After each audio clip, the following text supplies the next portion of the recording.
नमस्कार दोस्तों, स्वागत है आपका हमारे YouTube चैनल श्रेष्ठ वे में। आज हम इस वीडियो में जानेंगे कि प्रतिदिन पूजा करने में सुबह शाम अगर आप पूजा करती हैं तो ऐसी कौन सी वो गलतियां हैं जो आप प्रतिदिन सुबह शाम में करती हैं तो कर देती हैं जाने अनजाने में। देखिए, जो मैं आज आपको बात बताने जा रही हूँ, बड़ा ध्यान से सुनिएगा। ये 100% सत्य है जो लोग नहीं जानते हैं कि हम पूजा में मतलब प्रतिदिन ऐसी कौन सी वो गलतियां हैं जो कर देते हैं। देखिए, जानबूझ के कोई नहीं करता है, लेकिन जाने अनजाने में हमसे हो जाती है, जिससे हमें पूजा का संपूर्ण लाभ नहीं मिलता। हम सोचते हैं कि हम इतना पूजा पाठ तो करते हैं, फिर भी हमारे साथ क्यों बुरा होता है, क्यों गलत होता है। तो इस वीडियो में हम यही जानेंगे कि ऐसी कौन सी वो गलतियां हैं जो हम प्रतिदिन सुबह शाम कर देते हैं, जिससे भगवान को भी बड़ा कष्ट होता है, और भगवान को जब कष्ट होगा तो आप कैसे सुखी रह पाएंगी।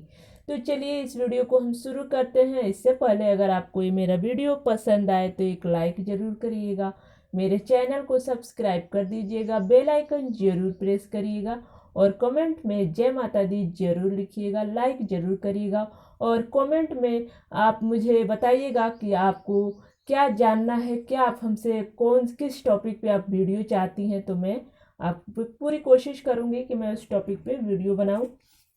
तो चलिए वीडियो को शुरू करते हैं।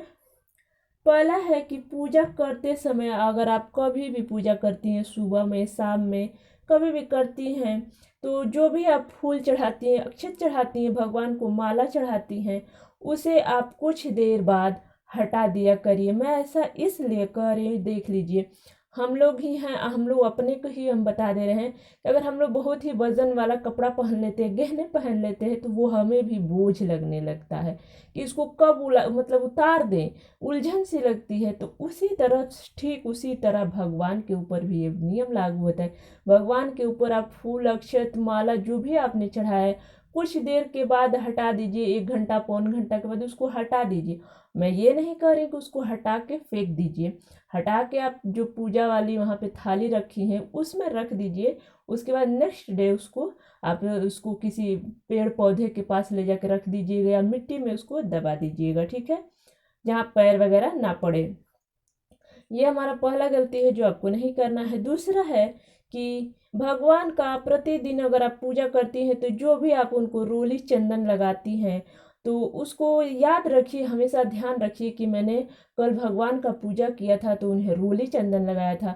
तो नेक्स्ट डे आप उसको जब दूसरे दिन पूजा कर रही हैं तो आप उनका जो चंदन लगाई है, जो रोली लगाई है माता को, जो भगवान लोग को, शिव जी को जो चंदन लगाई, उसको एक कपड़ा ले लीजिए, स्वच्छ कपड़ा लीजिएगा, साफ सुथरा, लाल या पीला कैसा भी हो। उसको थोड़ा सा पानी से भिगो लीजिएगा, उसमें थोड़ा सा गंगा जल भी डाल दीजिएगा, और उसको अच्छे से जो भी फोटो मूर्तियां हैं उसको साफ कर दीजिएगा। हमेशा साफ सुथरा ही मंदिर घर को रखा जाता है, इससे हमारे घर में सकारात्मक ऊर्जा प्राप्त होती है, ठीक है।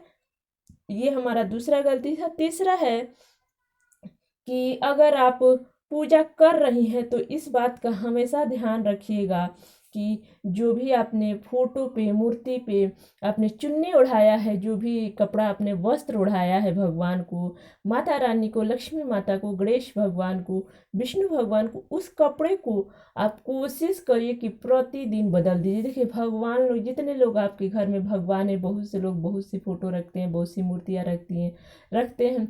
तो आप जितने भी भगवान लोग को वस्त्र धारण की हैं, उस वस्त्र को कोशिश करिए कि जब भी आप पूजा करिए तो उन वस्त्रों को बदल दीजिए, साफ सुथरा करके आप हमेशा रखिए मंदिर का।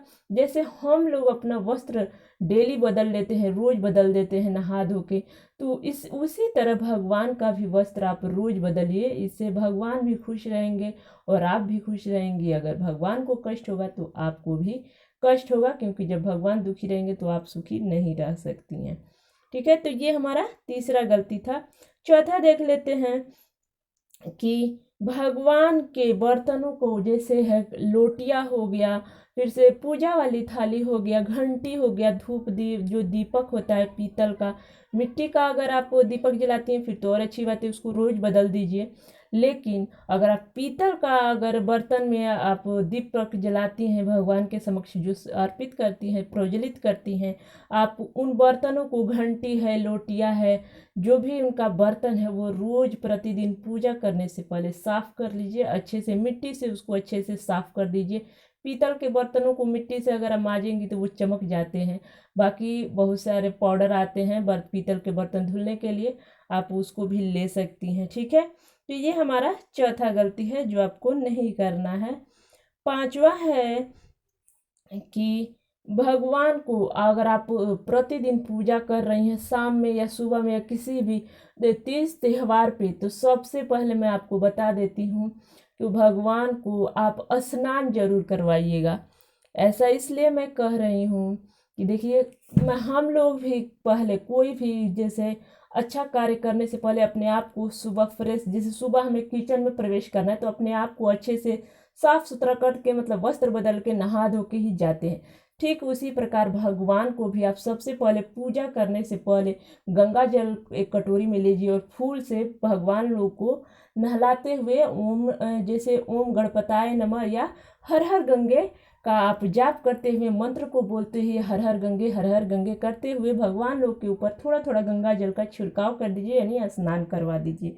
ठीक है, किसी भी भगवान, किसी भी तीज त्यौहार पे अगर आप पूजा करती हैं तो सबसे पहले भगवान को स्नान जरूर करवाइए, उसके बाद ही अपना पूजा प्रारंभ करिए। ठीक है, तो ये हमारा पांचवा गलती था जो आपको नहीं करना है। छठवां है कि कभी भी पूजा करते वक्त आपको इस बात का हमेशा ध्यान रखना है कि कभी भी आप पूजा कर रही हैं, चाहे वो मंदिर में कर रही हैं, चाहे वो बाहर कर रही हैं, चाहे वो घर पे कर रही हैं, चाहे तुलसी की पूजा करें, आसन आसन सबसे पहले जरूर लगाइएगा।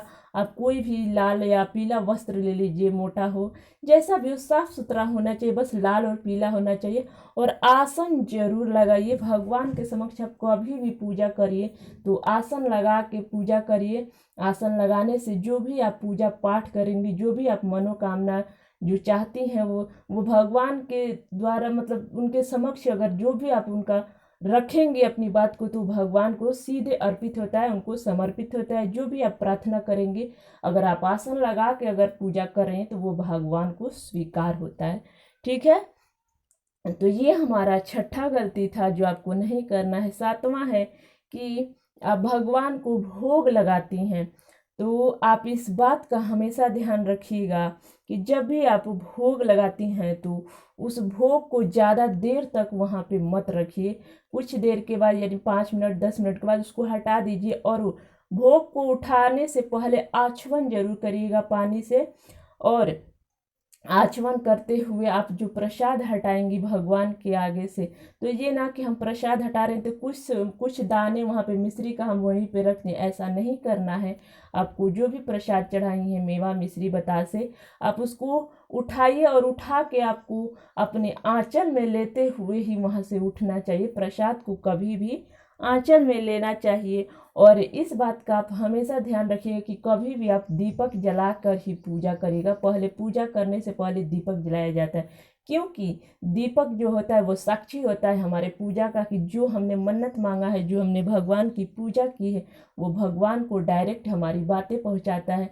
तो इसलिए आप कभी भी पूजा करिए तो सबसे पहले दीपक जला के ही भगवान के समक्ष आसन लगा के बैठिए, पूजा पाठ करिएगा। ठीक है, तो ये हमारा सातवां नियम था। आठवां हम देख लेते हैं कि मंदिर घर में हमेशा इस बात का आप हमेशा याद रखिएगा, जब भी अगर आप सुबह में नहीं रख पाई हैं तो शाम को 1 लोटा पानी जरूर रख दीजिएगा। मंदिर घर में 1 लोटा पानी रख दीजिएगा और उसको ढक दीजिएगा, उसके ऊपर थोड़ा सा मीठा वगैरह रख के और छोड़ दीजिएगा। बाकी सुबह उठ के उस पानी का आप अपने घर में पूरा छिड़काव कर सकती हैं। अगर नहीं कर सकती हैं तो आप उस पानी का चाय बना सकती हैं, या मतलब उसको पी सकती हैं। आप जिस कामना जैसे आपको कोई बीमारी है, कोई आपका बच्चा बीमार है, तो वो उसमें कहते हुए, पानी में कहते हुए भगवान के समक्ष रख दीजिए और उस पानी को अपने बच्चे को पिलाइए, अपने पति को पिलाइए। अगर उनको कोई बीमारी है, पेट में दर्द है, कोई ऐसी समस्या है जिससे वो जूझ रहे हैं, तो आप इस कार्यों को 30 दिन, मात्र 30 दिन करके देखिएगा। जो ये मैं उपाय बताई हूँ, ये जो मैं लास्ट वाला बताई हूँ 8वां उपाय था, तो ये हमारा जो 8वां नियम है, आप इसको करके देखिएगा। आपकी 30 दिन में अगर फ़र्क ना पड़े तो फिर हमसे कमेंट करके कहिएगा। आप इस लोटे वाले उपाय को जरूर करिएगा। लोटे में जल भर के और मंदिर घर में रखिएगा। मंदिर घर में रख के और उसके बाद रात भर छोड़ दीजिए और उसको सुबह उठ के या तो जो बीमार लोग हैं उसको पिलाइए, या तो उसका चाय बना के सबको पिलाइए प्रसाद के रूप में। ठीक है, तो यही हमारा वो 8 नियम था। आशा करती हूँ, उम्मीद करती हूँ कि मेरी बहनों को ज़रूर पसंद आया होगा। अगर पसंद आया होगा तो एक लाइक ज़रूर करिएगा और मेरे चैनल को सब्सक्राइब कर दीजिएगा। तब तक के लिए जय हिंद, जय भारत। जहाँ भी रहिए स्वस्थ रहिए, मस्त रहिए, तंदुरुस्त रहिए।